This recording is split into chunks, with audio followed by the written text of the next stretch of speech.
موضوع الدرس في احکام الوضوء والتیمم سورۃ المائدہ تفسیر ابن کثیر۔ الحمد للہ رب العالمین والصلاة والسلام على اشرف الانبیاء وسید المرسلین سیدنا محمد وعلى آلہ واصحابہ اجمعین۔ اللهم صل على سيدنا محمد وعلى آل سيدنا محمد كما صليت على إبراهيم وعلى آل إبراهيم في العالمين إنك حميد مجيد۔ أعوذ بالله من الشيطان الرجيم، بسم الله الرحمن الرحيم۔ يا أيها الذين آمنوا إذا قمتم إلى الصلاة فاغسلوا وجوهكم وأيديكم إلى المرافق وامسحوا برؤوسكم وأرجلكم إلى الكعبين وإن كنتم جنبا فاطهروا وَإِن كُنتُم مَّرْضَىٰ أَوْ عَلَىٰ سَفَرٍ أَوْ جَاءَ أَحَدٌ مِّنكُم مِّنَ الْغَائِطِ أَوْ لَامَسْتُمُ النِّسَاءَ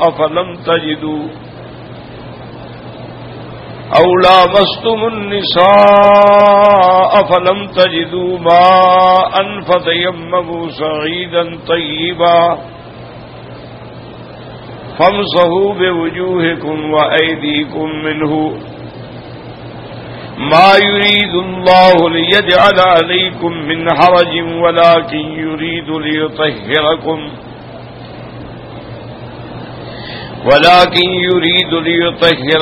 وليتم نعمته عليكم لعلكم تشكرون۔ اللہ تبارک و تعالی نے کلام مقدس کی ان آیات مبارکہ میں احکام ارشاد فرمائے ہیں وضو کے بارے میں اور تیمم کے بارے میں۔ سب سے پہلے تو یہ یاد رکھ لیں کہ قرآن پاک کا سمجھنا جو ہے اس کے لیے ہر حال میں ضروری ہے کہ ہم سرکار دو جہاں صلی اللہ علیہ وسلم کے فرمان پہ، آپ کی احادیث مبارک پہ، آپ کے اقوال پہ، افعال پہ، اعمال پہ نظر رکھیں گے تب قرآن سمجھ آئے گا۔ اسی لیے بعض لوگوں نے، بڑے بڑے علماء نے فرمایا ہے کہ جو قرآن میں قال ہے، بات سمجھیں، جو قرآن میں قال ہے وہ محمد پاک کی زندگی میں حال ہے، یعنی قرآن میں جو اللہ نے حکم دیا وہ حضور کی زندگی میں عمل کر کے دکھلا دیا، تو وہاں تو حکم ہے لیکن اس کا عملی نمونہ کون ہے؟ وہ محمد مصطفیٰ ہے صلی اللہ علیہ وعلا آلہ واصحابہ وسلم تسلیما کثیرا۔ اسی لیے سارے قرآن پاک کو پڑھیں تو یہی آپ کو انشاءاللہ حکم ملے گا، اطیعوا اللہ واطیعوا الرسول، اللہ کی بھی اطاعت کرو اور اس کے رسول کی بھی اطاعت کرو۔ اسی طرح حکم ملے گا وَأَطِيعُوا الرَّسُولَ، اسی طرح حکم ملے گا مَا آتَاكُمُ الرَّسُولُ فَخُذُوهُ وَمَا نَهَاكُمْ عَنْهُ فَانْتَهُوا، جو چیز حضور پاک دیں اس کو پکڑ لو اور جس سے روکے رک جاؤ۔ اسی طرح اللہ نے فرما دیا وَمَن يُطِعِ الرَّسُولَ فَقَدْ أَطَاعَ اللَّهَ، جس نے حضور پاک کی اطاعت کی اس نے اللہ کی اطاعت کی ہے، کیونکہ حضور اپنی طرف سے کچھ کہتے نہیں، ما ينطق عن الهوى ان هو الا وحی یوحی، تو جب آپ حضور کی بات پر عمل کریں گے تو گویا اللہ کی اطاعت کر رہے ہیں۔ تو اس کو اچھی طرح دماغوں میں بٹھا لیں، کیونکہ بڑے فتنے پیدا ہو گئے دنیا میں، انا للہ و انا الیہ راجعون، اور نام انہوں نے ایسے ایسے رکھے ہیں کہ آدمی دھوکے میں پڑ جاتا ہے۔ اب ایک جماعت پیدا ہوئی، انہوں نے اپنا نام رکھا اہل قرآن، کہ وہ کہتے ہیں جی کہ ہم تو اہل قرآن ہیں اور جب سے قرآن ہے اس وقت سے ہم اہل قرآن ہیں۔ اور اہل قرآن کا اور نے کہا ماننا یہ ہے کہ ہمارا ایمان جو ہے وہ یہ ہے کہ اللہ نے حضور پاک پہ قرآن اتارا ہے اور قرآن کی حفاظت کی بھی اللہ نے خود ذمہ داری دی ہے. یہ آپ جو 6 کتابیں لے آئے ہیں سیاستہ کی حدیث کی 6 کتابیں بن گئی ہیں، ان میں بعض صحیح ہیں اور بعض سنن ہیں، اور آپ نے ان کو اتنا مرتبہ دے دیا ہے کہ اللہ کے قرآن کے بعد اس کا مقام ہے.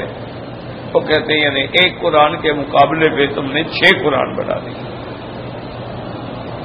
تو اس لیے وہ حدیث کا سرے سے نعوذ باللہ ثم نعوذ باللہ ثم نعوذ باللہ انکار ہے. اور عام آدمی بیچارہ جس کو علم نہ ہو، جس کو دین کا علم نہ ہو، دین والوں سے تعلق نہ ہو، وہ تو ان کے کسی سوال کا جواب ہی نہیں دے سکتا. یعنی وہ اپنے باطل مسلک پہ اتنے مضبوط ہیں اور ان کے پاس اتنے دلائل ہیں.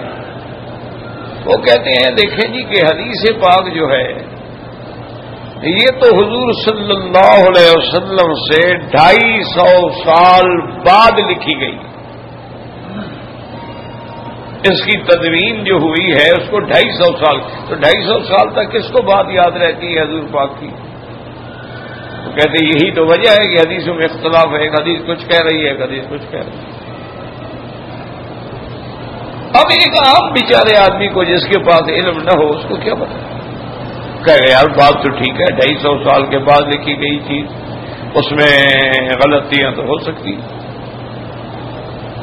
اور دوسری وہ بات یہ کہتے ہیں کہ جناب دیکھیں نا کہ احادیث تو ایک دوسرے سے معارض ہیں، ان میں تعارض ہے، تو اب ہم کس حدیث کو مانیں؟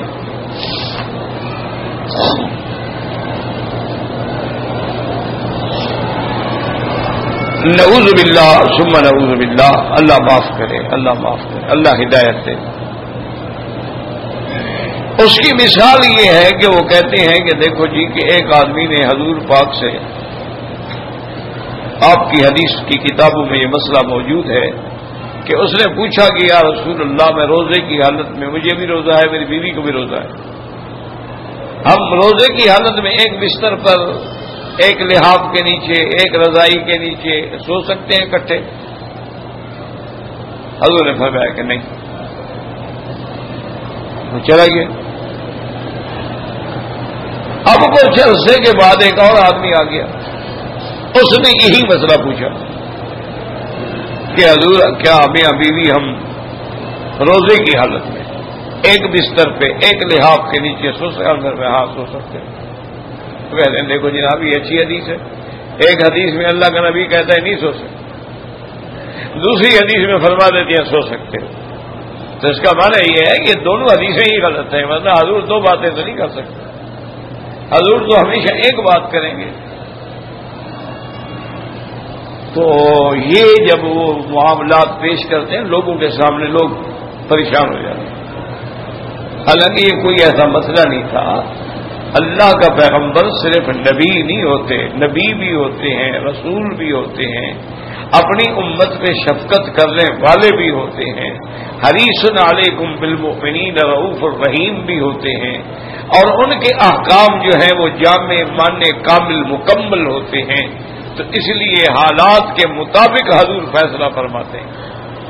جس آدمی کو آپ نے فرمایا کہ تم نہیں سوچ سکتے، وہ نوجوان آدمی تھا، آپ نے منع کر دیا، آپ نے کہا نہیں تم بیوی کے ساتھ روزے میں نہیں سو سکتے. تو نوجوان بندہ ہے، خدا نہ خاصا غلطی کر بیٹھے، اس پر تو کفارہ پڑ گیا، معمولی کفارہ تو نہیں ہے. اور جس کو اجازت دی بوڑھا آدمی تھا، اس کو خوف ہی نہیں تھا. تو اب اس میں حدیثوں میں کیا اشکال ہے بھائی؟ اب حضور کا تو دونوں فرمان سچے ہیں، لیکن جس کے دماغ میں خلل ہو اس کو سچے نظر نہیں آتے. اب اسی طرح سیاہ کی حدیث ہے کہ حضور نے فرمایا الماء من الماء، کہ آدمی کو غسل جو ہے وہ اس وقت کرنا ہوتا ہے جب اس کا پانی نکلے، یعنی مادہ منویہ اس کا خارج ہو، پھر وہ غسل کرے. اگر ایسے وہ میاں بیوی کھیلتے رہے بلکہ حتیٰ کہ اس سے وہ جماع بھی کرتا رہا لیکن انزال نہیں ہوا، پانی نہیں نکلا، تو کہتے غسل نہیں ہے، کیونکہ غسل کے لیے تو شرط ہے کہ پانی نکلے، الماء من الماء، ان کا پانی نہیں نکلا۔ اچھا، دوسری حدیث مبارک میں آ گیا کہ اذا التقى الختان بالختان فقد وجب الغسل، کہ جب مرد اور عورت کی شرم گاہیں آپس میں مل جائے تو غسل واجب ہو، چاہے پانی نکلے یا پانی نہ نکلے۔ سیدھے ہو کے بیٹھے کیا کر رہے ہو؟ قرآن کی مجلس میں بیٹھے ہیں، آپ کو اپنی خواہش بات ہے، تکلیف ہے، دور جا کے بیٹھ جاؤ۔ انا للہ و انا الیہ راجعون، کیا کہہ سکتا ہے آدمی، کس کس بات کو روئیں؟ مجھے یقین فرمائیں کتنی تکلیف ہے، میرا اللہ جانتا ہے۔ آج میں ظہر تک ہسپتال میں تھا، لیکن اللہ محروم نہ کرے، اللہ محروم نہ کرے، اللہ درس سے محروم نہ کرے، حرم سے محروم نہ کرے۔ کیوں؟ درس نہ ہو تو پھر مجھ سے کچھ بھی نہیں ہوتا۔ درس کی برکت سے آدمی گھر سے آتا ہے تو کچھ نہ کچھ تسبیح پڑھ لیتا ہے، پھر انتظار میں بیٹھتا ہے تو کچھ نہ کچھ ذکر اللہ کا کر لیتا ہے، پھر دو جماعتیں اللہ کے حرم میں جماعت کے ساتھ مل جاتی ہیں، جماعت کے بعد بھی الحمدللہ کچھ نہ کچھ اللہ کا ذکر ہو جاتا ہے، قرآن پڑھا جاتا ہے، ایک دو سورتیں پڑھ لیتا ہے۔ ہم گھر میں پڑھے ہیں، آپ تو کیا کریں، وہ آ گیا، یہ آ گیا، وہ آ گیا، یہ آ گیا، کیا حال ہے جی، کیا حال ہے جی، کسی نے کیا ٹھیک کر دینا ہے، لیکن پڑھنا بھی گیا، پڑھانا بھی گیا، اور نماز بھی وہی، یا تو مسجد میں جاؤ یا 3 آدمی کھڑے ہو کے جماعت کر لو۔ اللہ محروم نہ فرمائے۔ تو اتنی محنت کے بعد جو آدمی درس دینے کے لیے آئے، اس کو آگے بیٹھنے والوں سے تکلیف ہو تو اس کے دل پہ کیا گزرتی ہوگی؟ ورنہ کوئی مجھے تکلیف نہیں ہے، میں 2 دن چھٹی کروں، 4 دن چھٹی کروں، مجھے کوئی نعوذ باللہ پابندی نہیں ہے، لیکن اس میں تو میرا نقصان ہے، دین کا بھی نقصان ہے اور اللہ کے ذکر کا بھی نقصان ہے۔ یعنی آپ حیران ہوں گے، اتنی شدید کھانسی تھی مجھے ظہر سے لے کر عصر تک کہ میرا منہ نہیں ملتا تھا۔ چاروں ہمت تو کرتے ہیں، دیکھا جائے گا۔ وضو کرنے کے لیے میں چل نہیں سکتا، اتنی ویکنس ہو گئی ہے، اتنی کمزوری ہو گئی ہے۔ ٹھیک ہے یار، وہ ڈرائیور نے مجھے کہا حضرت آپ کیوں تکلیف کر رہے ہیں، آپ کی یہ حالت ہے، آپ آرام کر لیں، 2-4 دن ریسٹ کر لیں۔ میں نے کہا بھائی ٹھیک ہے، تم بھی سچ کہتے ہو، لیکن مجھے سکون نہیں ملتا، میں کیا کروں؟ الا بذکر اللہ تطمئن القلوب، اللہ فرماتے ہیں میرے ذکر میں دلوں کا اطمینان ہے، لیٹنے میں تو نہیں ہے، سونے میں تو نہیں ہے، اللہ کے ذکر میں اطمینان۔ تو بہرحال اب یہ ہے کہ 2 حدیثیں ہوں۔ ایک حدیث نے حکم دیا کہ پانی جب تک نہ نکلے غسل واجب نہیں ہے۔ ایسا ہوتا ہے، میاں بیوی ملتے ہیں، جماع کرتے ہیں، لیکن انزال نہیں ہوتا۔ اور ایک حدیث کہتی ہے کہ نہیں، اذا التقى الختان بالختان، ہے کہ جب دونوں کی شرمگاہیں آپس میں مل گئیں اور مرد کا حشفہ اس کے بدن میں غائب ہو گیا تو غسل واجب ہو گیا، پانی آئے یا نہ آئے۔ تو اب یہ 2 حدیثیں ہوں۔ تو جو منکرین حدیث تھے، اللہ معاف کرے، انہوں نے کہا دیکھو جی حضور پاک کی بات ہو سکتی ہے کہ ایک بات میں فرماتے ہیں کہ پانی کے بغیر غسل نہیں، اور دوسرے میں فرماتے ہیں کہ بدن مل جائے تو غسل ہے، یہ کیا بات ہے؟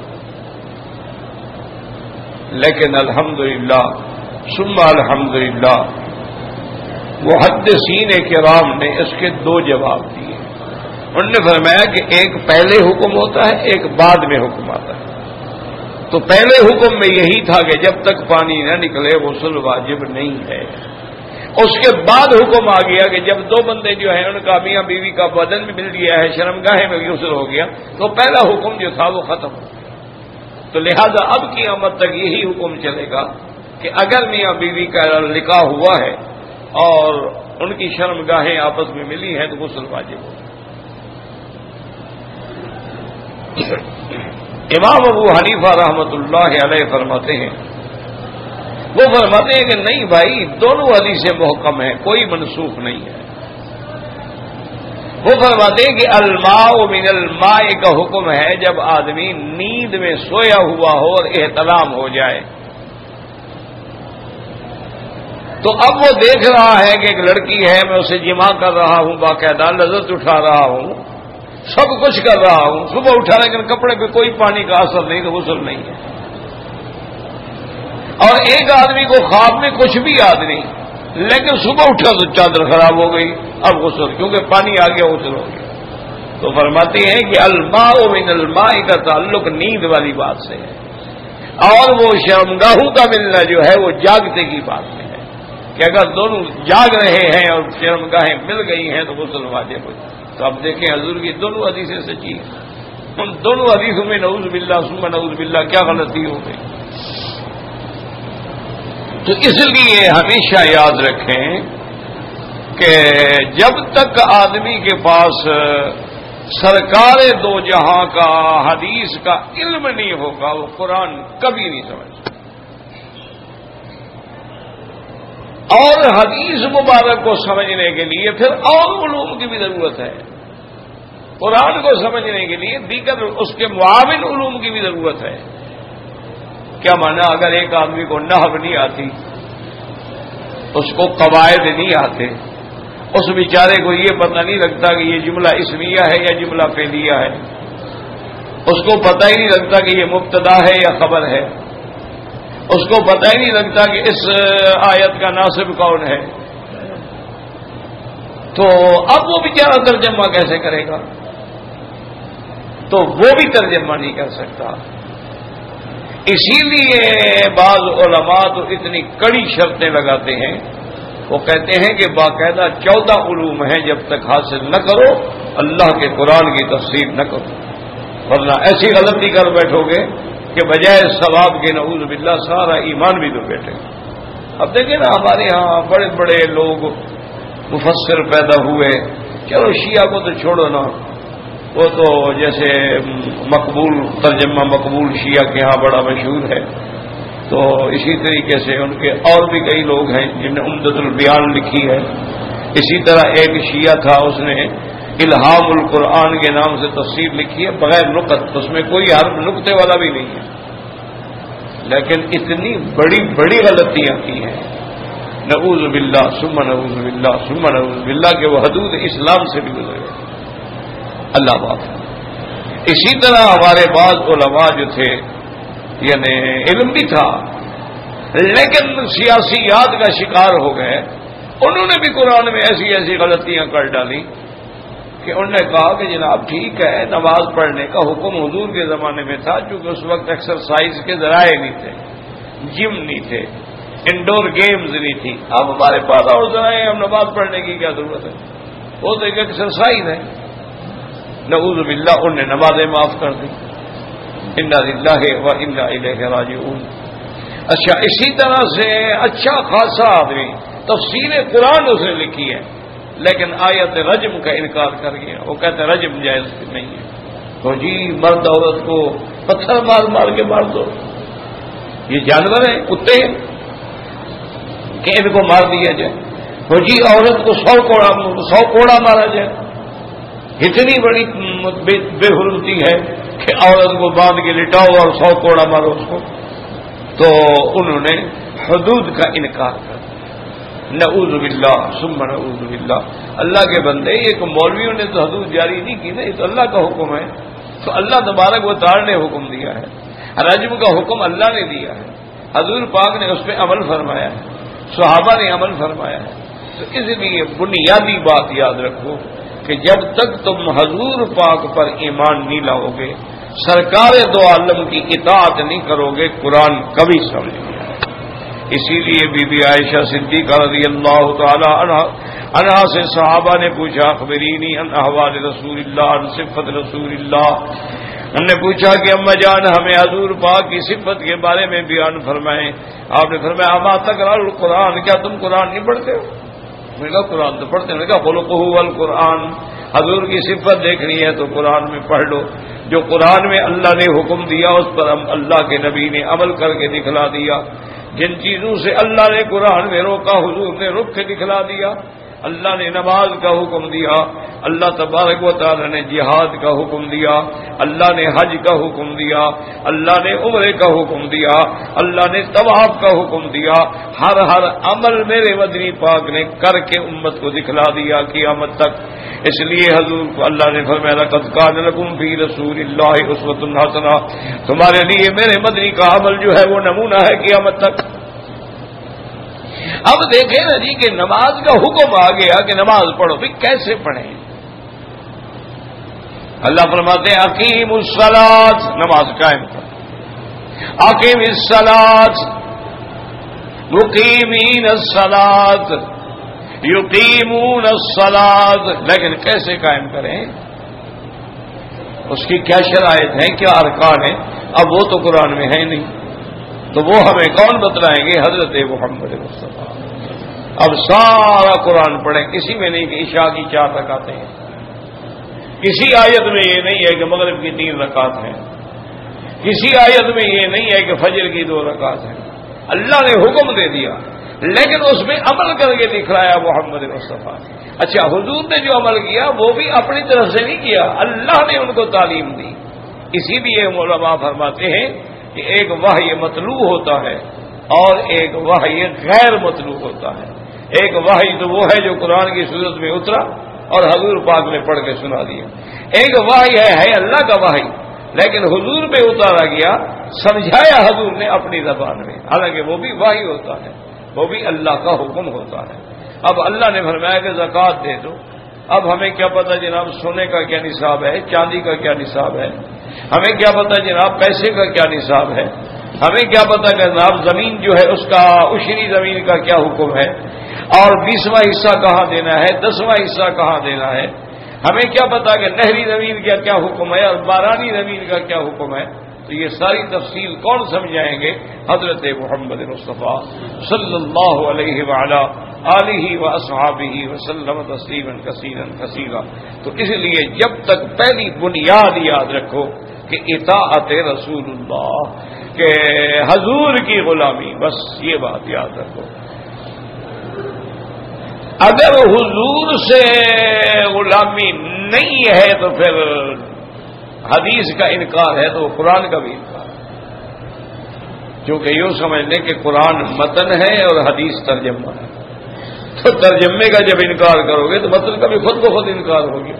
یہ تو لوگوں کو دھوکہ دیا جاتا ہے نا کہ ہم اہل قرآن ہیں جناب، دھوکہ دینے کے لیے، یعنی کلمۃ حق ارید بہا الباطل، کہ کلمہ تو بالکل ٹھیک ہے لیکن ان کی نیت جو ہے وہ خراب ہے۔ اسی لیے آپ دیکھیں کہ یہ کون ہے جی؟ یہ شیعان علی ہیں جی، حضرت علی کے شیعہ ہیں، اور یہ کون ہے جی؟ یہ محبین اہل بیت ہیں جی۔ تو اس کے بعد یہ ہے کہ نتیجہ یہ نکلا کہ محبت اہل بیت کے رنگ میں آ کے صحابہ کو گالیاں دی، اور صحابہ کے محبت میں رنگ میں آ کے اہل بیت کا انکار کر دیا۔ اس لیے آدمی راستے سے بھٹک گئے۔ کتنے لوگ ہیں جو رافضی بن گئے اور کتنے لوگ ہیں جو خارجی بن گئے۔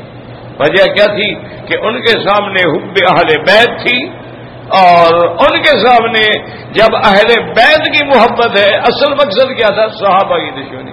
او دیکھو جی، بی بی فاطمہ کو انہوں نے صدق نہیں دیا، حضور کا میراث نہیں دیا، تو اب بظاہر محبت بی بی فاطمہ سے اعتراض ابو بکر عمر عثمان پہ ہو رہا ہے۔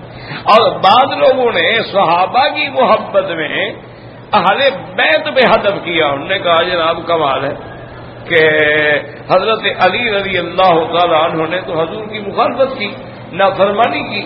حضور نے فرمایا تھا کہ فاطمہ کے بعد شادی نہ کرو، حضرت علی نے تو کئی شادیاں کر دی، اور حضرت علی نے تو جی دارالخلافہ مدینہ منورہ سے اٹھا کے کوفے کو دارالخلافہ بنا دیا، اس نے جو مدینے کی جو مرکزیت تھی، مقام تھا، وہ ختم کر دیا۔ نعوذ باللہ ثم نعوذ باللہ۔ اور انہوں نے حضرت حسن رضی اللہ تعالی عنہ کے بارے میں لکھا، کہتا ہے یہ کون کہتا ہے کہ حضرت حسن حسین جو ہے یہ صحابی ہیں؟ جب 5-6 سال عمر تھی، انہوں نے تو ابھی بالغ بھی نہیں ہوئے تھے کہ حضور صلی اللہ علیہ وسلم کی وفات ہو گئی۔ انہوں نے کہا یہ کون کہتا ہے کہ حضرت حسن شہید ہو گئے، ان کو زہر دیا گیا؟ انہوں نے کہا کہ نہیں جناب، ان کو شوگر کی بیماری تھی، وہ عورتوں کے ساتھ کثرت سے شادیاں کرتے تھے، کثرت جماع کی وجہ سے مر گئے۔ کون کہتا ہے کہ ان کو شہید کیا؟ انا للہ و انا الیہ راجعون۔ یہ بغض ہے اور وہ محبت ہے، دونوں کا حال دیکھ لو. انا للہ و انا الیہ راجعون. ادھر محبت کا یہ عالم ہے کہ حضرت حسین کے روضے بن رہے ہیں، حضرت حسین کے نام پہ تعزیہ بن رہا ہے، حضرت حسین کے نام پہ ماتم ہو رہے ہیں. محبت کا یہ عالم ہے اور بغض کا یہ عالم ہے. تو اس لیے دعا کیا کریں کہ اللہ ہمیں سیدھے راستے پہ رکھے. اہدنا الصراط المستقیم. باقی دیکھیں نا یہ جو مسائل ہوتے ہیں نا یہ اعلیٰ اولا کے مسائل ہیں، اس میں آدمی گمراہ نہیں ہوتا، یاد رکھا کرو. اصل بات جو ہے وہ بنیاد ہے، وہ اصول ہے. ایک آدمی نماز ہی نہیں پڑھتا ہے نا، اب اس کے بارے میں اما کہیں گے آمدن نہیں پڑھتا تو کافر ہے. لیکن ایک آدمی نے نماز پڑھی ہے، اس نے فاتحہ نہیں پڑھی، اس نے کہا امام نے جو پڑھی ہے میرا امام کی فاتحہ میری فاتحہ، ٹھیک ہے نماز تو ہو جائے گی. ایک نے زور سے آمین کہہ دیا، ایک نے ایسا سے کہہ دیا، دونوں کی نماز ہو جائے گی. کوئی جھگڑا نہیں، کوئی لڑائی نہیں، کوئی سر پھٹبل نہیں، کوئی فساد کرنے کی ضرورت نہیں ہے. لیکن بالکل جو نماز ہی نہ پڑھے اس کا رونا تو روئے نا، وہ تو نماز ہی نہیں پڑھتا، وہ تو نماز کے قریب ہی نہیں آنا چاہتا. تو اس لیے ہمیشہ اب دیکھیں قرآن کیا کہتے ہیں، اذا قمتم الى الصلاة فاغسلوا وجوهكم وايديكم الى المرافق. اب ظاہراً کیا ترجمہ ہوگا کہ اذا قمتم جب نماز کے لیے کھڑے ہوں، تو معنی یہ ہے کہ ہر نماز کے لیے وضو کرو. اور دوسرا نماز کے لیے کھڑے ہوں کیا وہی صف میں کھڑے کھڑے وضو کریں، مسجد میں کھڑے کھڑے وضو کریں، کیا معنی ہے؟ اب اگر ہم صرف ظاہر لفظوں کو دیکھیں گے تو پھر ہمیں کچھ سمجھ نہیں آئے گا. تو اس لیے جب ہم حدیث مبارک میں جائیں گے تو سمجھ آ جائے گا کہ بھئی اذا قمتم الى الصلاة وانتم محدثون، جب تم نماز کے لیے اٹھو اور تم اس وقت جو ہے پوری طرح پاکی نہیں ہے، تمہاری ریح خارج ہو گئی ہے یا تم نے پیشاب وغیرہ کر لیا ہے تو اب تم وضو کرو گے. بعض علماء نے فرمایا اذا قمتم الى الصلاة مانا یعنی اذا قمتم من النوم الى الصلاة، جب تم نیند کے بعد اٹھو گے تو اب نماز کے لیے وضو کرو گے. یہ نہیں ہے کہ نیند سے اٹھو تو بغیر وضو کے نماز پڑھ لو، نیند کے بعد وضو کرنا ضروری ہے. اور اذا قمتم الى الصلاة کا معنی ہوگا اذا اردتم القیام الى الصلاة، کہ جب تم ارادہ کر لو جانے کا نماز کے لیے تو پہلے وضو کر لو. جیسے اللہ فرماتے ہیں اذا قرأت القرآن فاستعذ باللہ انہ من الشیطان الرجیم، من الشیطان فاستعذ باللہ من الشیطان الرجیم، کہ جب تم قرآن پڑھو تو استعاذہ کرو، اللہ سے پناہ مانگو شیطان کے فتنے کی. اب کیا مانا پہلے قرآن پڑھو اعوذ باللہ بعد میں پڑھو؟ نہ، مانا ہوتا ہے اذا اردت قراءۃ القرآن، جب تم قرآن پڑھنے کا ارادہ کرو تو پہلے پڑھو اعوذ باللہ من الشیطان الرجیم، تاکہ شیطان کے حملے سے بچ جاؤ. تو یہاں بھی یہی ہے کہ جب تم نماز کے لیے ارادہ کرو تو پہلے وضو، پہلے اپنی پاکی کا فکر کرو. اذا قمتم الى الصلاة فاغسلوا وجوهكم وايديكم، اور اس میں دیکھیں کہ جو چیزیں اہم تھیں، جو چیزیں فرض تھیں، اللہ نے ان کا ذکر پہلے فرما دیا.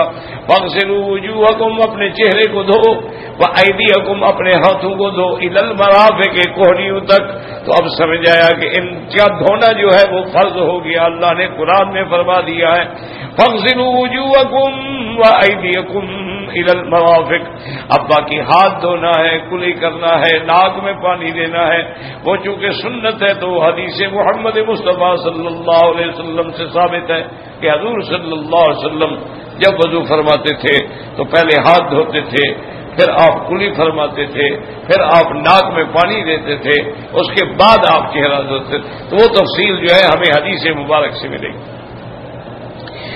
فَامْسَحُوا بِوُجُوهِكُمْ وَأَيْدِيَكُمْ إِلَى الْمَرَافِقِ وَامْسَحُوا بِرُؤُوسِكُمْ وَأَرْجُلَكُمْ إِلَى الْكَعْبَيْنِ.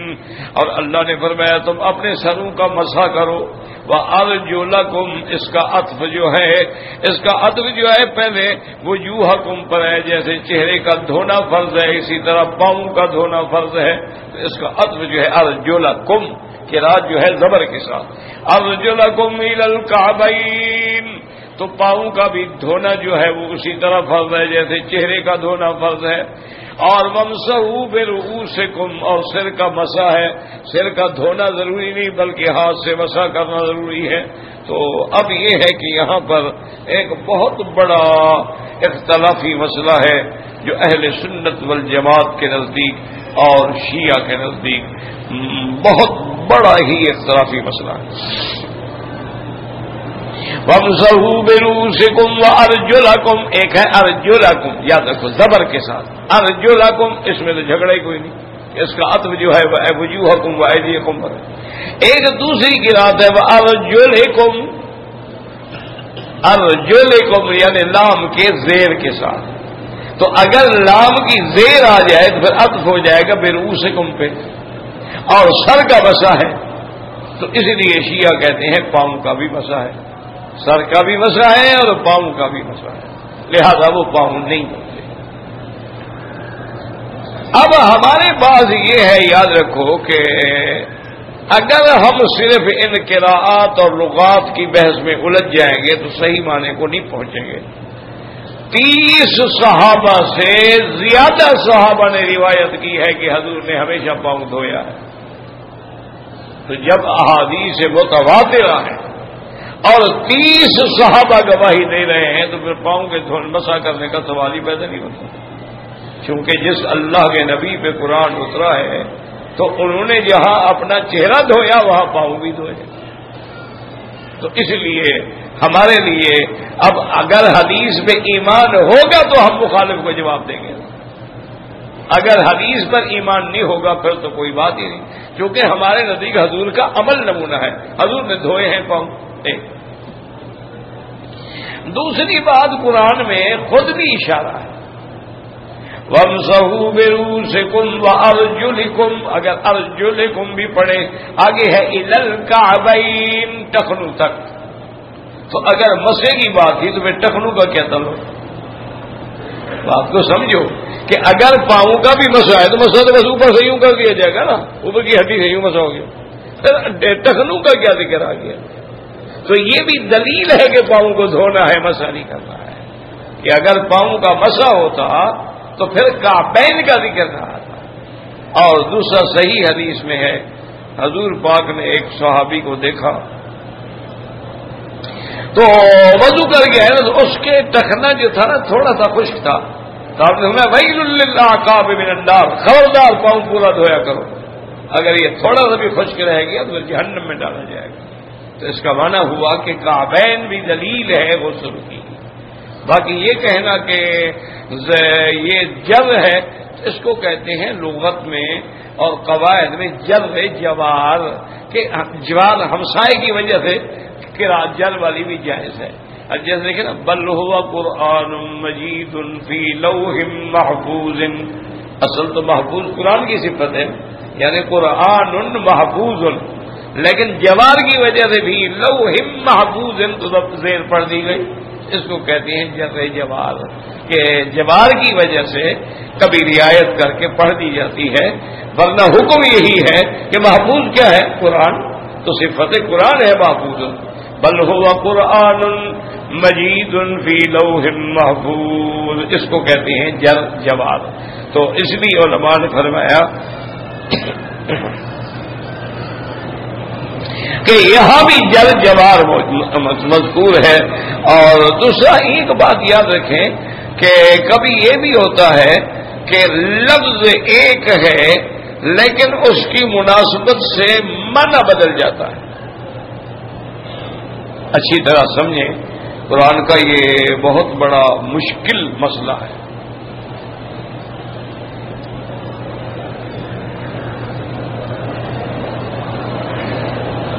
اچھا وہ یہ ہے کہ مثلا ان اللہ وملائکتہ یصلون علی النبی یا ایھا الذین آمنوا صلوا علیہ وسلموا تسلیما اللہم صل علی سیدنا محمد وبارک وسلم علیہ۔ تو اب دیکھیں یصلون کہ اللہ بھی صلاۃ بھیجتے ہیں، تو اب صلاۃ کا معنی وہ تھوڑا ہوگا جو ہم بھیجتے ہیں، اللہ کے صلاۃ بھیجنے کا معنی ہے کہ اللہ اپنے نبی پہ رحمت بھیجتے ہیں۔ وملائکتہ، اور ملائکہ ان کی صلاح جو ہے وہ دعا ہے حضور کے لیے کہ وہ اللہ کے پیغمبر کی رفعت شان کے لیے دعائیں کرتے ہیں. اور ہم جو صلاۃ و سلام عرض کر رہے ہیں تو ہم درخواست کر رہے ہیں، ہم آپ کی تکریم و تعظیم کر رہے ہیں. تو اب لفظ ایک ہے لیکن اللہ کے ساتھ لگے گا تو اور معنی ہوگا، ملائکہ کے ساتھ لگے گا تو اور معنی ہوگا، اور ہمارے ساتھ لگے گا تو اور معنی ہوگا. حالانکہ لفظ تو ایک ہے. تو اس لیے ہمیشہ یاد رکھیں کہ کبھی کبھی ایسا بھی ہوتا ہے کہ لفظ تو مسح ہوتا ہے لیکن مراد اس سے غسل ہوتا ہے. اس لیے بعض علماء نے اس کا یہ بھی جواب دیا وَامْسَحُوا بِرُءُوسِكُمْ وَأَرْجُلِكُمْ إِلَى الْكَعْبَيْنِ. انہوں نے کہا کہ سر کے لیے تو مسح کا حکم ہے لیکن پاؤں کے لیے غسل خفیف ہے کہ ہاں تھوڑا سا دھو ڈالو. دھونا تو ہے لیکن خفیف معمولی دھونا بھی کافی ہے، لیکن شرط یہ ہے کہ کعبین ٹخنے تک دھویا جائے. تو بعض علماء نے اس کا یہ بھی جواب دیا ہے. اچھا، اور اسی طرح یاد رکھیں کہ بعض بڑے بڑے محققین علماء نے ایک اور جواب بھی دیا. انہوں نے کہا کہ جناب دونوں کی راتیں جو ہے نا ان کا دونوں کا معنی اپنی اپنی جگہ درست ہے کہ اگر ہم پڑھیں گے وَامْسَحُوا بِرُءُوسِكُمْ وَأَرْجُلَكُمْ تو غسل ہے، اگر ہم پڑھیں گے وَامْسَحُوا بِرُءُوسِكُمْ وَأَرْجُلِكُمْ تو نے کہا پاؤں پر بھی مسح ہے لیکن کب؟ جب پاؤں پہ موزے چڑھے ہوئے ہوں.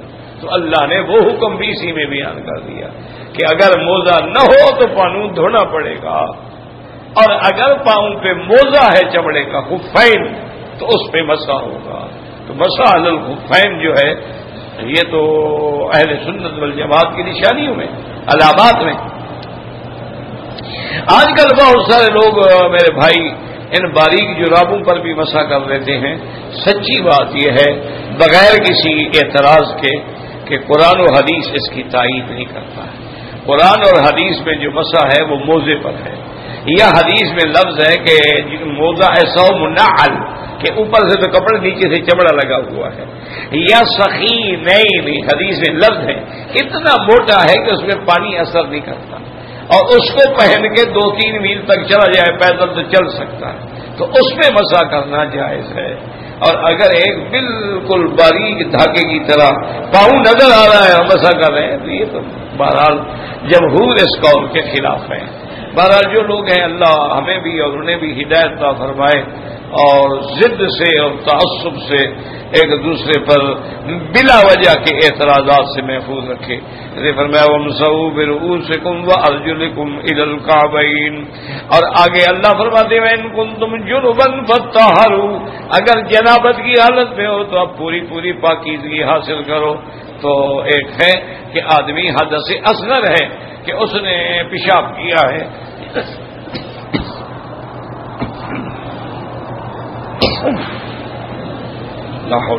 یا ہوا خارج ہو گئی ہے وہ تو وضو کافی ہے.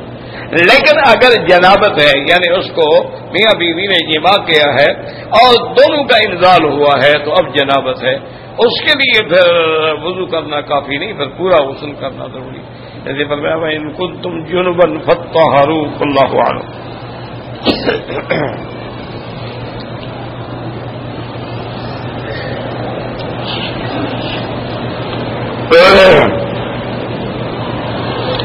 سرکار دو عالم نے کبھی شلوار نہیں پہنی. یاد رکھو حضور پاک نے شلوار ایک دفعہ خریدی ہے اور پسند بھی فرمایا کہ ماشاءاللہ ماشاءاللہ بڑا اچھا لباس ہے، آدمی کے لیے پردہ قائم رہتا ہے. چادر تو ہوا میں کھل سکتی ہے لیکن خود حضور پاک نے ساری زندگی چادر پہنی، چادر اور اوپر بھی چادر. لیکن حضور نے پھر قمیص مبارک بھی پہنا ہے. تو قمیص پہننا جو ہے وہ بھی ثابت ہے. قمیص کے اوپر حضور پاک کا جبہ پہننا بھی ثابت ہے. جبے سے مراد یہ باقاعدہ کوٹ جو بنے ہوتے تھے جس کو ہم پوستین کہتے ہیں وہ بھی حضور نے پہنا ہے صلی اللہ علیہ وسلم نے. اب ایک حدیث میں ہے آپ کو حضرت دہیہ کلبی نے ایک جبہ ہدیہ بھیجا تھا اور موزے بھی ہدیہ بھیجے تھے. تو حضور نے قبول فرمایا، موزے بھی پہنے اور جبہ بھی پہنا. اچھا اب حدیث میں لفظ آ جاتا ہے جبۃ رومیۃ، وہ جبہ جو تھا وہ رومی تھا. اور دوسری حدیث میں جبۃ شامیۃ کہ وہ جبہ جو تھا شامی تھا. اب دیکھو دونوں حدیثوں میں تعارض آ گیا، حالانکہ کوئی تعارض نہیں کہ اس زمانے میں شام پر بھی ہرقل روم کی حکومت تھی، تو اس کو رومی بھی کہہ دیتے تھے اور شامی بھی کہہ دیتے تھے. اس لیے ضروری ہوتا ہے کہ حدیث کی سمجھ بھی ہو، ورنہ تو وہ کہہ دیکھو جی تعارض، ایک حدیث کہتی ہے رومی تھا، ایک کہتی ہے شامی تھا.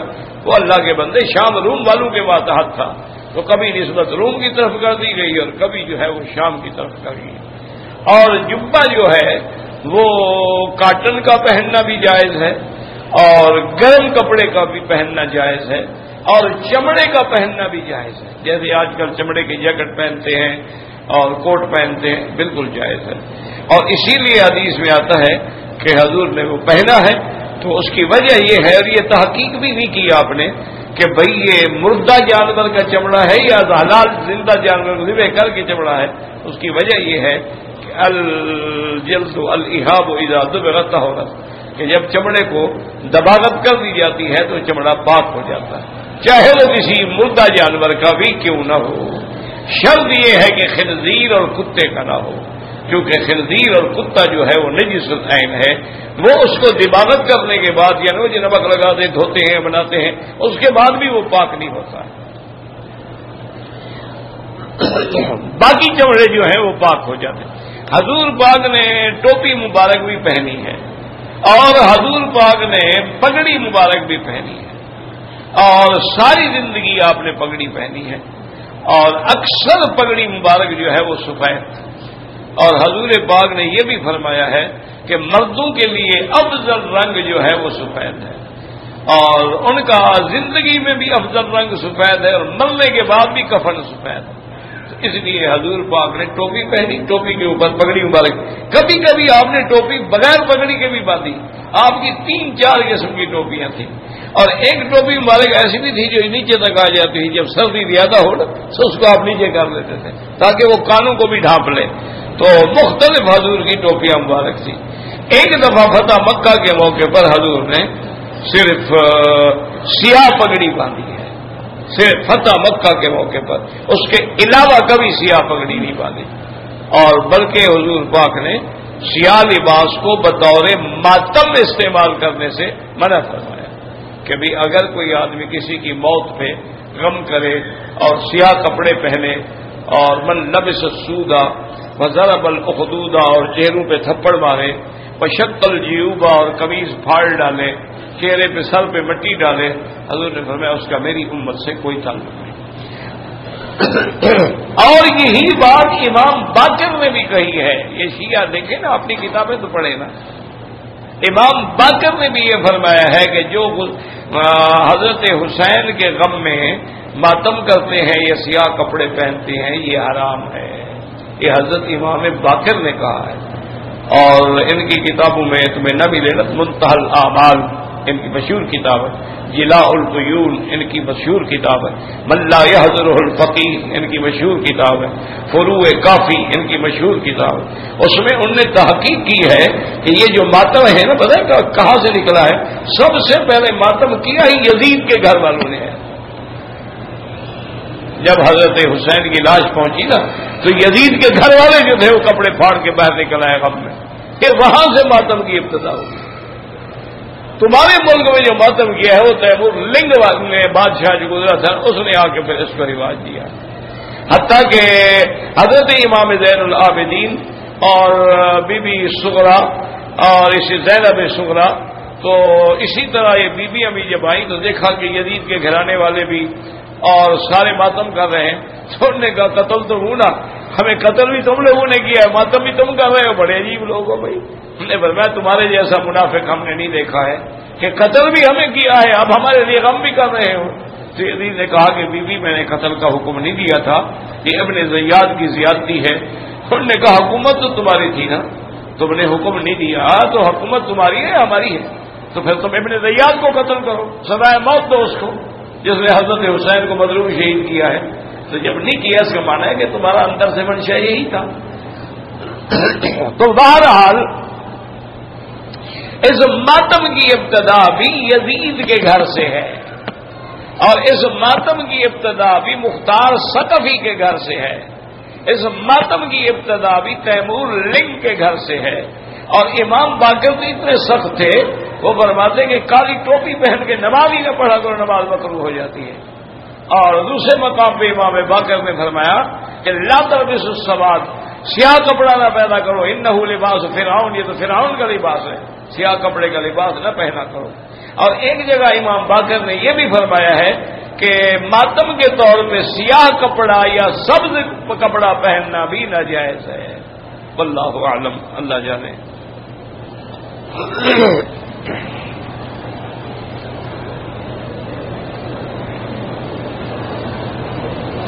کہتے ہیں جی کہ اردو کی تفاسیر بہت ہیں، لیکن تفہیم القرآن جو ہے مودودی صاحب کی بڑی آسان ہے۔ ٹھیک ہے، اچھی بات ہے، آسان ہے، تم وہی آسان ہی پڑھا کرو۔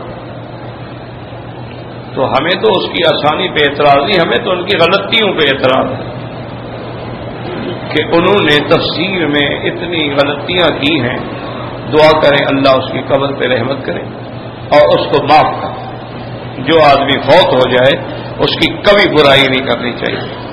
جو بندہ فوت ہو گیا اب اس کا معاملہ اللہ کے سپرد ہے تو ہم اس کے بارے میں کیوں کلام کریں؟ لیکن اس نے بہت بڑی غلطی ہے۔ حضرت عیسیٰ علیہ السلام کے رفع کا انکار کیا، دجال کا انکار کیا، رجم کا انکار کیا۔ اللہ معاف کرے، بس ہم کیا کہہ سکتے؟ تمہیں یہ باتیں تب سمجھ آئیں گی کہ تم تفہیم القرآن بھی لے لو اور معارف القرآن بھی لے لو۔ ایک صفحے کا ترجمہ اسی سے پڑھو، پھر اسی صفحے کا ترجمہ اس تفسیر سے پڑھو۔ جب تم 5، 8، 10 صفحے پڑھو گے تمہیں پتہ لگ جائے گا کہ غلطی کہاں کہاں ہے۔ باقی اللہ معاف کرے، وہ فوت ہو گئے ہیں، ان کے بارے میں کوئی برا لفظ نہیں کہنا چاہیے۔ میرا دوست بیمار ہے، اللہ ہر بیمار پہ رحم کرے۔ آپ بھی میرے لیے دعا کیا کریں۔ آپ دل سے شاید دعا نہیں کرتے، دل سے دعا کریں۔ مسافر ہو، معتمر ہو، اللہ کا مہمان ہو تو وہ کیسے پوری نہ ہو۔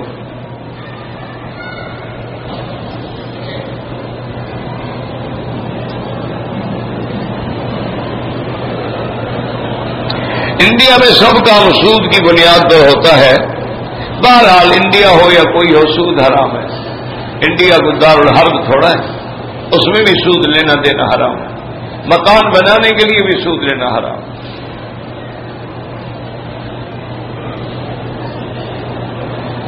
انڈیا میں صرف 40,000 پر سود نہیں ہے، بس جو سود ہے وہ حرام، سیدھی بات۔ 40 پہ ہو یا 40 لاکھ پہ ہو، سود حرام، ہر شکل میں حرام۔ اس کا ذرہ بھی حرام ہے، اس کی کثرت بھی حرام ہے۔ اور حرام بھی ایسا ہے کہ حضور نے فرمایا سود لینے والا، دینے والا، لکھنے والا، گواہی دینے والا، سب پہ اللہ کی لعنت۔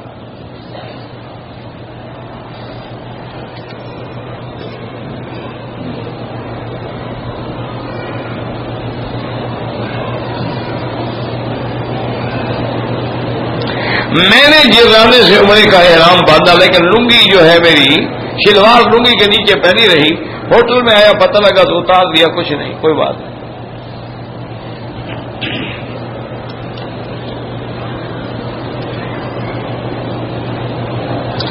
ایک آدمی فوت ہو گیا، اس نے اپنی ساری زمین اپنے 3 بیٹوں کے نام کر دی، بیٹیوں اور بیوی کو محروم کر دیا۔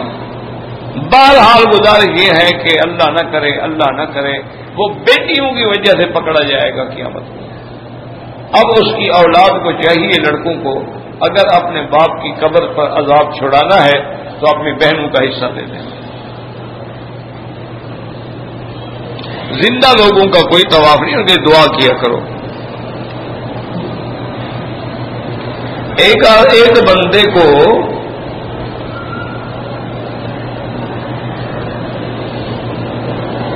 مبدأ الحزن ہے، پتہ نہیں وہ کیا ہے، وہ برائی زنا سود کے کام میں اتنا پھنس چکا ہے، اپنا گھر بک گیا ہے، پتہ نہیں، بہرحال سود حرام ہے، مجھے نہیں پتہ لکھا گیا ہے، آپ نے پڑھا ہی نہیں جاتا۔ قرآن پاک جو ہے افضل یہ ہے کہ 3 دن میں ختم کرے، یعنی روزانہ 10 پارے پڑھے۔ لیکن اگر اللہ کسی کو زیادہ توفیق دے کوئی حرج نہیں، لیکن افضل یہ ہے کہ 3 دن کے اندر ختم کرے۔ ورنہ بعض ائمہ نے روزانہ بھی ختم کیے.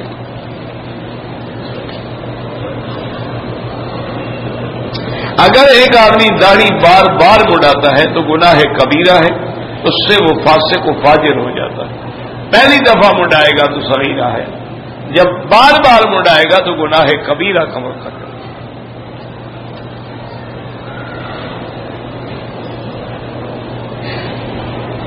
میرے بھائی کا بیٹا ہوا ہے، میرے بھائی نے نام رکھنے کو کہا. میرا بھائی ہم تو مولوی لوگ ہیں نا، صحابہ کے نام میں سے کوئی رکھ لو. سیدنا ابو بکر، سیدنا عمر، سیدنا عثمان، سیدنا علی، سیدنا حسن، سیدنا حسین، اسی طرح سیدنا انس. حضور کے سارے صحابہ لاکھوں نام ہیں تمہارے سامنے، کوئی نام رکھ لو. ویسے عبداللہ، عبد الرحیم، عبد الرحمان، عبد الکریم، عبد العزیز، جس میں عبدیت آئے وہ نام بھی اللہ کو زیادہ پسند ہے.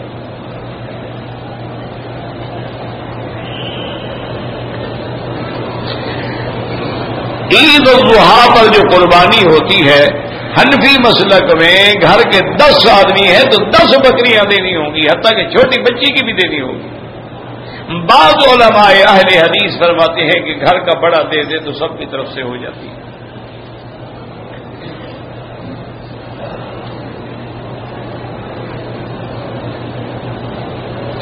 ایک ہفتہ پہلے میں نے عمرہ کیا، عمرے کے بعد صرف ایک طواف کیا، پاؤں پہ چوٹ لگ گئی. اب ڈاکٹر نے منع کر دیا، مجبوری ہے، کوئی حرج نہیں. بہت زیادہ شوق ہے ویل چیئر پہ بیٹھ کے کرو.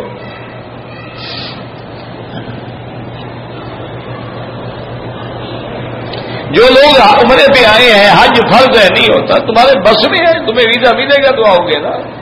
کوئی فرض نہیں ہوتا عمرے پہ.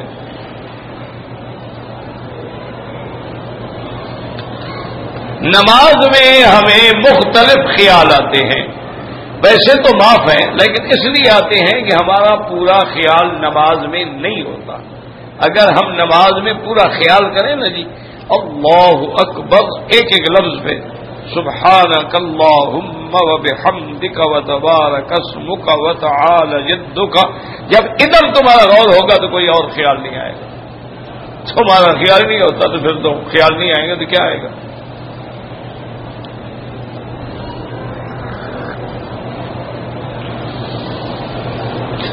یار اتنا آپ باریک لکھتے ہیں، مجھے پڑھا بھی تو جائے نا.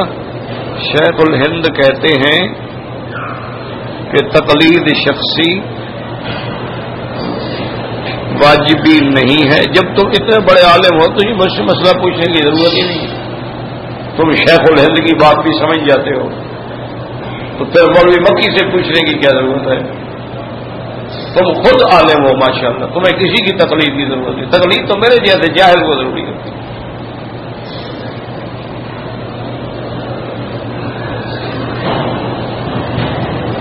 بعض لوگ بچیوں کی شادیاں نہیں کراتے، قیامت میں پکڑے جائیں گے. جائیداد بچا رہے ہوں گے نا، شادی کرائیں گے زمین دینی پڑے گی نا، انشاءاللہ انہی کی وجہ سے جہنم میں جائیں گے.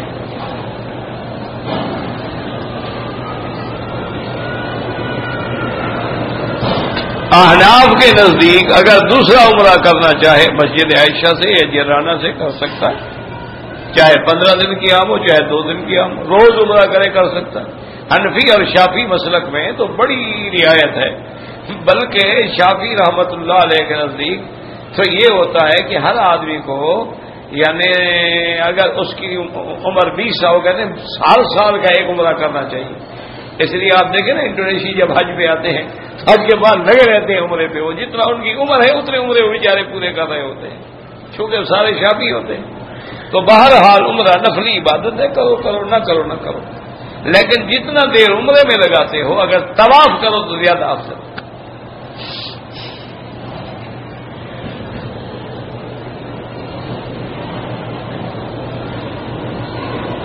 اگر وضو کی حالت میں ہوا خارج ہو گئی، وضو ٹوٹ گیا، پھر دوبارہ وضو کیا پھر خارج ہو گئی، اس کا معنی ہے بیماری ہے. تو پھر ایک وضو جو کرو گے مغرب کی نماز کا وہ عشاء تک تمہیں کافی ہے. ہوا نکلتی ہے نکلتی رہے، پھر عشاء کے لیے نیا وضو کرو.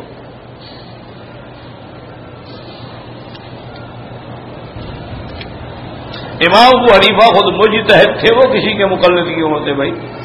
جو آدمی مجتہد ہوگا وہ مقلد نہیں ہوگا. جو مقلد ہوگا وہ مجتہد نہیں ہوگا، تو مجتہد تھے۔ صحابہ کو تقلید کی ضرورت نہیں تھی، تو حضور پاک سے براہ راست پڑھتے تھے، ان کو تقویت رسول فقط عطا اللہ۔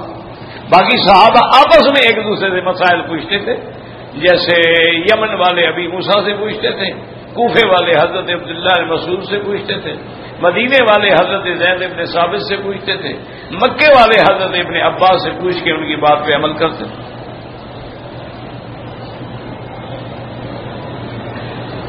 تصویر اور تعویذ نہیں لینا چاہیے۔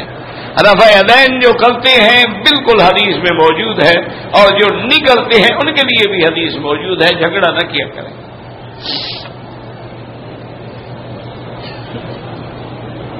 عورت قبرستان میں نہیں جا سکتی ہے۔ رکن یمانی جو ہے یہاں اللہ کے فرشتوں کی ڈپٹی ہوتی ہے، جب دعا کرتے ہو تو وہ آمین کہتے ہیں، اور بعض علماء فرماتے ہیں یہ بھی جنت کے پتھر کا حصہ ہے، اس لیے اللہ کے نبی نے ہاتھ لگایا۔ چومنا نہیں چاہیے، ہاتھ لگانا چاہیے۔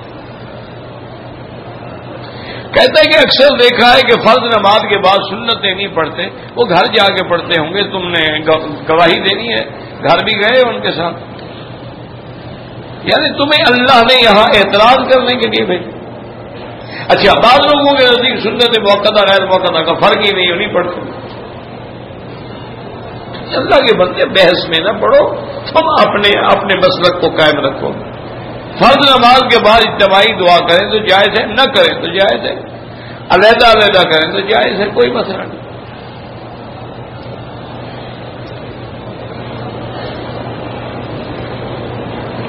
اگر عمرے کی ادائیگی میں حرم میں جو فرش دھوتے ہیں اس میں بھی خوشبو ہوتی ہے، وہ پانی اگر پاؤں کو لگ گیا کچھ نہیں ہوتا، اگلے قدم پہ اتر جائے گا۔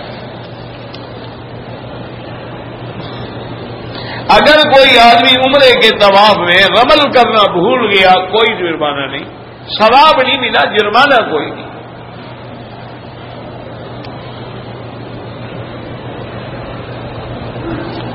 تیر دلنا کیا ہے؟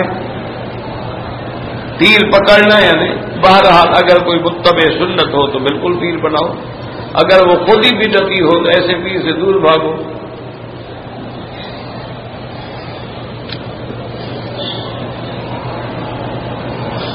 کہتے ہیں سورۃ فاتحہ پڑھنا ضروری ہے تو پڑھا کریں، ہم نے منع کیا کسی کو کہ نہ پڑھو، ہم نے تو کبھی کسی سے نہیں کہا بھائی تم نہ پڑھو۔ ہم کیوں نہیں پڑھتے کہ حضور نے فرمایا ہے کہ جب امام پڑھے تم چپ رہو، اذا قرأ فانصتوا، مسلم شریف کی حدیث ہے، تو ہم اس پہ عمل کرتے ہیں۔ جھگڑے والی تو بات ہی نہیں ہے، جھگڑے کرنے والے اور مولوی بہت ہیں، کم سے کم مجھے تو معاف رکھا کرو، ایسے مسئلے پوچھنے کی ضرورت نہیں لڑائی والے۔ میں نے احرام کر کے نیت کی، ہوٹل میں کھول دیا، ماشاءاللہ، عمرہ بھی کرو اور دم بھی ادا کرو، عمرہ بھی کرو جا کے دوبارہ اور ایک بکری دم بھی ادا کرو، یہ اچھا عمرہ ہے کہ ہوٹل میں آ کے پورا ہو گیا۔ اللہم صلی علی سیدنا محمد وعلی آل سیدنا محمد وبارک وسلم۔ اللہم مذہب الباس رب الناس اشف انت شافی لا شفاء الا شفاؤک شفاؤک لا یغادر سقما۔ اللہم اشفنا واشف مرضانا وارحم موتانا واستجب دعاءنا ولا تخيب رجاءنا۔ اللهم إنا نعوذ بك عن البرص والجنون والجذام وعن سيء الأسقام۔ اللهم إنا نسألك العفو والعافية، اللهم إنا نسألك العفو والعافية والمعافاة الدائمة في الدين والدنيا والآخرة۔ اللهم إنا نسألك العفو والعافية ودوام العافية وتمام العافية والشكر على العافية۔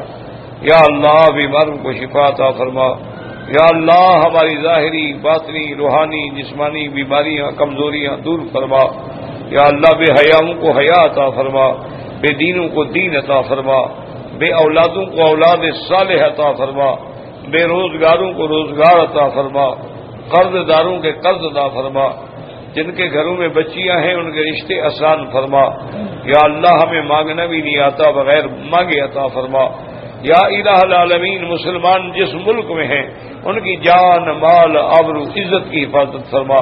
ربنا آتنا فی الدنیا حسنۃ وفی الآخرۃ حسنۃ وقنا عذاب النار۔ صلی اللہ تعالی علی خیر خلقہ سیدنا محمد وعلی آلہ وصحبہ اجمعین.